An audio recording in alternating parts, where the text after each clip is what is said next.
Buongiorno everyone and welcome back to Lineup Predictions.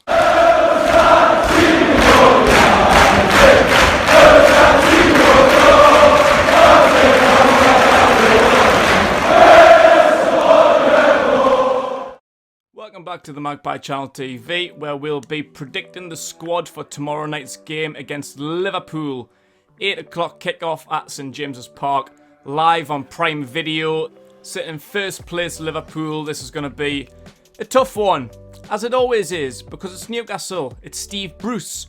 We're playing someone who's above 6th in the league, so we'll probably just play 5 at the back, sit off and get beat 2-0, just like we did against Man City. Liverpool, though, they haven't really been great this season for me. I know they've had a lot of injuries, like Van Dijk's been out for most of it. They had a massive problem with COVID and injuries, particularly in the defence. So Liverpool's been quite unimpressive for me this season, but they're still top of the league. That's how crazy this Premier League season's been. Obviously, apart from the 7-0 win last week against Crystal Palace. Yeah, they haven't really been fantastic, but they're still top of the league. They've still got to be taken seriously. But how serious, Steve Bruce? Are we just going to let them have all the possession again? Are we going to have, what was it against Man City, about 24%? I don't know how much longer I can keep watching these games, like, with Steve Bruce digging my head in. But let's have a look into what we've got. But first, as always, if you watch these videos, I set a like target. My last one was against Fulham. Apologies, I've missed the last couple of videos. Obviously, it's Christmas. I hope everyone's had a lovely Christmas. My birthday is Christmas Eve, so the last week's been pretty mental for me. Not that I've been breaking any lockdown restrictions, Boris. Fuck off. But yeah, Christmas is a mega busy time for me with birthday, Christmas, all of that. Still trying to work, still had a few games to cover. If you've been watching the watch along, thank you very much for that. But yeah, I've missed the last couple of lineup predictions. Last one was Fulham, where I set an ambitious 150 like target, the highest I've ever set, and we were a few shy, 15 short. I think we finished on 135, which will be today's like target, 135. Let's just replicate the Fulham likes, and we'll move on to 150 when we've got more time to get there. And don't forget to subscribe to the channel as well, where we've got lots more of these live watch-alongs every game, previews. Matty's just put his up this morning with AJT from the Cop TV, so go and check that out now. So what was Brucey waffling on about this morning? Injuries. We've got quite a few of them. It's not looking overly positive playing a team like Liverpool, but it was probably going to be a write-off anyway. Let's have a look through them. We've got John Joe Shelvey, who Bruce says he had a groin operation a month or so ago. Not very specific, a month or so. He says he was very sore, so he took him out of the game against Man City. He was omitted from the squad against Man City the other day to see if he can recover properly. But what I don't get about that is, a month or so ago, he had a groin operation a month or so ago. Now, I've never had a groin operation. I don't know how long they usually take to recover. But I've looked in the last couple of games previously, and he captained the side against both Fulham and Brentford. If you've just had a groin operation, I don't really think you're in a position to be chucked into a starting 11 and captain the side. I'm not surprised he was fucking sore, Bruce. So yeah, he was left out of the game against Man City. He never really ruled him out against Liverpool. He just said he rested him against Man City because he was sore from his operation. But I don't know, I feel that's a bit dodgy, mate, to be honest. Like, I'd probably be leaving him out. Make sure he can recover properly. Like, what's the point? We've got another couple of big games coming up. Leicester in a few days' time. So, Bruce, do with that what you will. But for me, I wouldn't be playing John Joe Shelvey against Liverpool. Ryan Fraser hurt his groin against Brentford. He was took off and he'll be out for another week or two, meaning he'll probably miss the Leicester game. A couple more after that. We've got Arsenal, 2 games against Arsenal coming up, one with Sheffield United. Not sure which one he'll be back for, but Jeff Hendrick and Paul Dummett aren't well, apparently. Not sure if that's effects of COVID or maybe just the winter flu. Who knows, but Hendrick and Dummett won't be involved with illnesses. Jamal Lascelles, Captain Lascelles, is making progress towards joining up with the first team in training. He's not quite there yet. He's been back knocking the ball around in training, but not fully taking part with the team. So hopefully he'll only be another week or two away as well. Alan Saint-Maximin. Jesus. Bruce says he's still weeks away. Again, not very specific. Weeks? How many weeks? 1, 2, 30? How fucking long is he going to be out for, man? I'm honestly sick of this crack, this merry-go-round with Brucey and Saint-maximin. The sooner he can get back into the team and fighting fit, the better. Because since he signed his contract, after was it Burnley? He was man of the match against Burnley. The Saint-maximin were no in love against Burnley. But that was a couple of months ago. We haven't seen the same Saint-maximin since. And obviously with his injuries and COVID, etc., just hasn't even been in the squad. No real news on where he is. But he addressed this situation briefly this morning, saying he's weeks away. Whoop-de-doo. Callum Wilson was also addressed about his omission from the Man City starting 11. He did get a spot on the bench, but unused. Bruce says he had an ankle knock and didn't want to risk him against Man City, which is understandable. But hopefully, he's raring to go. Hopefully, absolutely, because Callum Wilson, along with Alan Saint-maximin, is one of our bigger players. So the quicker we can get him back fighting fit, the better. There was rumours of him maybe just being left out because, well, what's the point? He wasn't ever going to get a sniff against Man City. I don't think Joe Linton really did. And to be honest, I don't really think he'll probably get much of a sniff against Liverpool either. So, will he be going back into the team, or will he be rested for another week waiting for the likes of Leicester and Sheffield United to come? Maybe. We'll get to that shortly. But first, let me jump into my lineup prediction. And Carl Darlow in goal, of course, goes without saying until Dubravka's back, which shouldn't really be too long. He's been pictured back in training the last couple of weeks, so we'll see what happens when that situation's back. Will Dubravka claim his spot back, or we'll have faith in Carl Darlow? Time will tell. Playing 5 at the back, of course. I'll go through me 3 centre-backs first, which won't take too long, as we've only fucking got 3. Shaw, Fernandes, Clark. I think played the last 2 games or so. Maybe Shaw just came in for the last one against Man City. I cannot remember. But without putting either Isaac Hayden or even Emil Kraft in the back 5, they're the only real out-and-out centre-backs that we've got, with Lascelles and Dummett being out. Yeah, I'll go on to right wing-back, and this is one big change I'm going to make, because I didn't want to see DeAndre Yedlin play there. He's really frustrating me, like, it's really doing me head in. Manquillo, he'd be going in for me, which may be risky because he hasn't been in for a while. He came back against Man City as an unused substitute. Haven't seen him in the squad for quite a while. Emil Kraft's been sitting there waiting his turn patiently. He's been getting a few odd sub-appearances here and there, but in terms of starts, he hasn't really seen much action. But yeah, Manquillo finished last season really well. I think coming into this season, he was my first choice right back, but obviously with unexpected circumstances, injuries, COVID, blah, blah, blah. We haven't really seen a lot of Manquillo recently, but cannot be playing DeAndre Yedlin. I'm sorry, like, he cannot cross a ball. When he beats his first man, which isn't often, it's hit way too far wide. Defensively, he's ropey, as he always has been. Like, even when Yedlin was our first choice right back 2, 3, 4 years ago, he was never the greatest defender. Just getting forward was his best trait. Pace, energy, up and down the line. That was what he was great at, but now he just looks so disinterested. Not bothered, cannot be arsed. Lazy crossing, lazy passing. Nah, he can't be playing for me. The other option would be Jacob Murphy, but I think with the formation and the lack of wingers like Saint-maximin and Fraser, Murphy will be playing further forward for me. But on the left, another change where Jamal Lewis will take his spot back. Matt Ritchie, he was another frustrating one the other day. He gets caught out too much, Matt Ritchie, for me.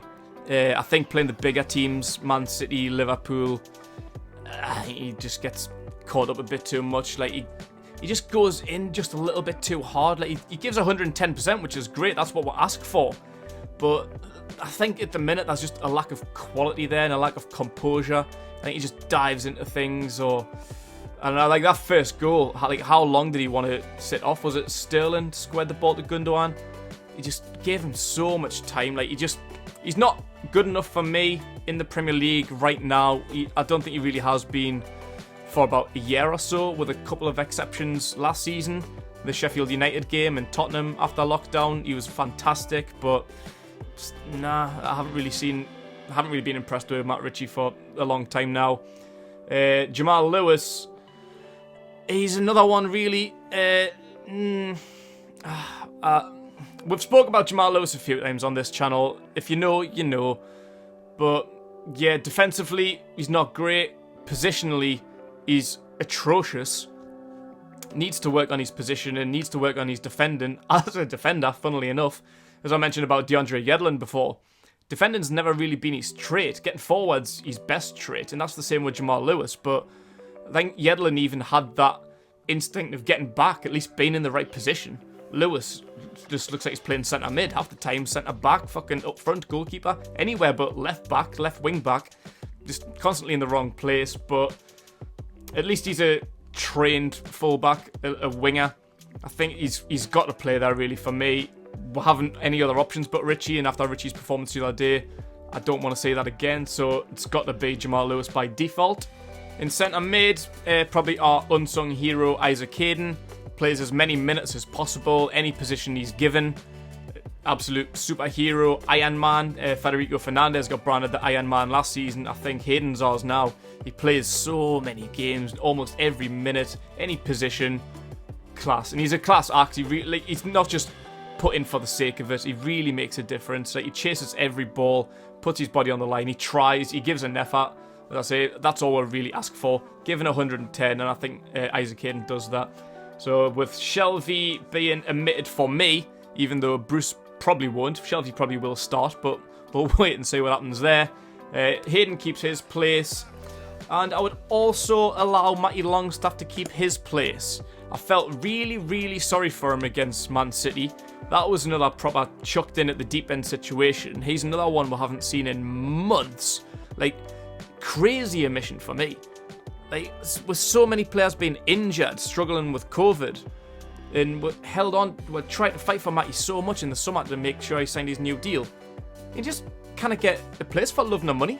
But we'll play Man City, the best team in the league. There's a start, son. Wait, Brucey, what fucking hell. So, I thought he did well where he could. I thought his opportunities were very limited.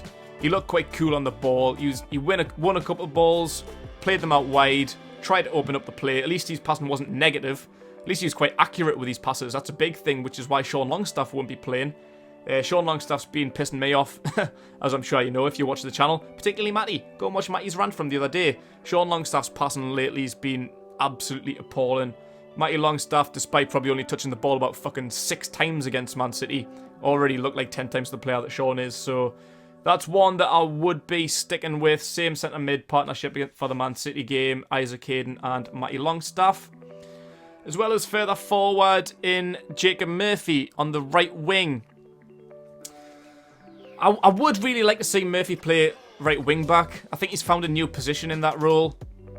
Again, defensively, it's not great, but like, this is all we've got.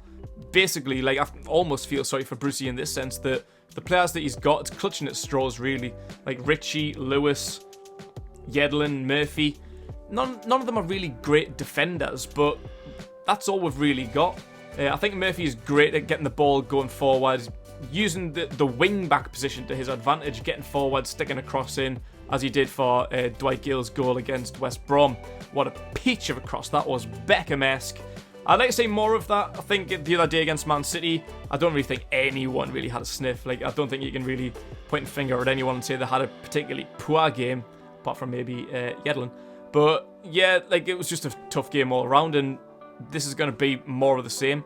So yeah, I'll probably be sticking with the majority same team, and I'll rifle it off. Almiron on the left wing. I thought he was atrocious against Man City, actually. Every time he got the ball, got dispossessed, stray passing, slow, lethargic.